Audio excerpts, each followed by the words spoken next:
I think FBI agents are people who have a calling. They're called to do this job. There's no one who goes to the FBI as kind of a starting position. This is a life calling. And so I feel like what they do precedes them in the room, more so than even who they are. I think it's almost like who they are, they leave on the shelf. That's what made it complicated. Usually I'm in a scene, not telegraphing, but usually who I am, what my needs are, what I want is more important than what I do. But with FBI agents, and she is a special agent in the cyber terrorism unit, what they do is more important than who they are. He made me fly to Washington, D.C. to meet Michelle Leinard, who is the head of the DEA. And I sat down with her for 45 minutes, an hour. And I did find that very useful. As an actor, I always notice things that other people may not observe, which is, for me, something that unlocked my character was how normal she was. That there is a sense every time you see an FBI agent in film, there is an air of ultra, almost masculinity, ultra authority and strength. And it was great to sit down with her because it was sitting down with another woman. It was two women sitting down in an office drinking Diet Coke. But yet her air of intelligence and authority was just in her. It was nothing that she felt like she had to overdo. So therefore, I had to figure out, okay, how do I play an FBI agent and not come on like, Carol Barrett, FBI? How do I just embody it? And then one of the things also I told her is, what should I look like? That's just something that an actor says. She said, you can look like however you want to look, Viola. I said, really? She said, really? What do you want to look like? So I said, okay. I just thought I had to have short hair, once again, ultra masculine. But I found that to be kind of the best intro into this narrative, into Carol Barrett, into figuring out who she was and making her as realistic as possible.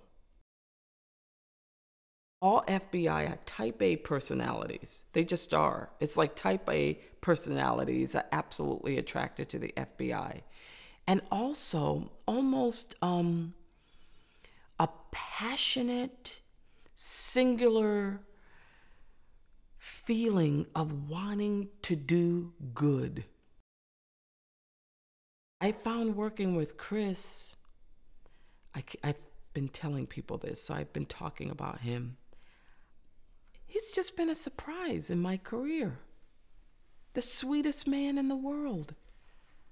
And someone who handles that kind of star power in a way that is so calm. I never saw him get kind of frazzled.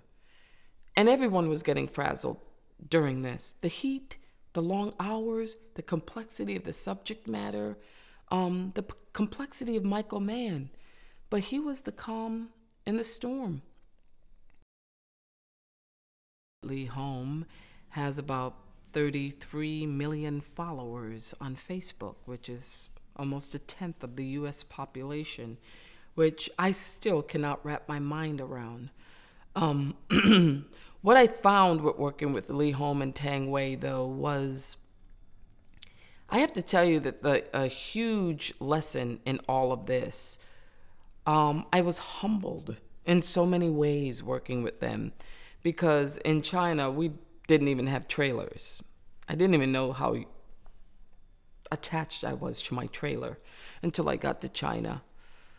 But these were actors who were not used to working, with trailers, with top-notch caterers. They were about the work. Scared me too. And it did not scare me going in. I kind of thought it was a little anemic. I said, well, cyber terrorism. But once I delved into it, I was petrified. Only because, first of all, it's more of a threat to the U.S. than anything else. I mean, you could shut down entire countries with cyber terrorism. You could shut down water supplies. You could control someone's, nuclear missiles through cyber terrorism. And also just the number of hackings that take place on a daily basis.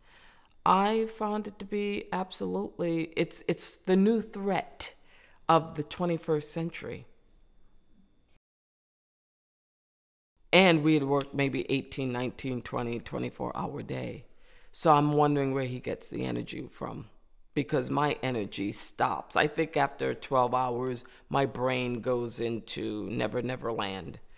So I'm wondering where he gets this energy from, that creative juice about every detail, even the color of one's shirt, even a light that's coming through the window that may be a red light when he really wants just a blue light.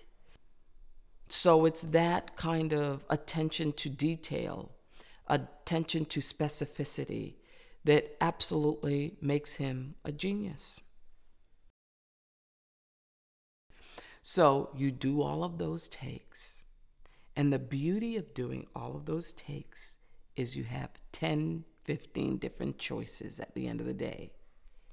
That depending on how the movie is cut and depending on what choice he makes, could fit into the movie in a totally different way than you could possibly imagine if you just said it the way you felt like it should be said. And after a while, I liked it. I did. After a while, I really did like it. After a while, it woke me up. That's what it did. It woke me up out of my haze, which is just doing something by rote.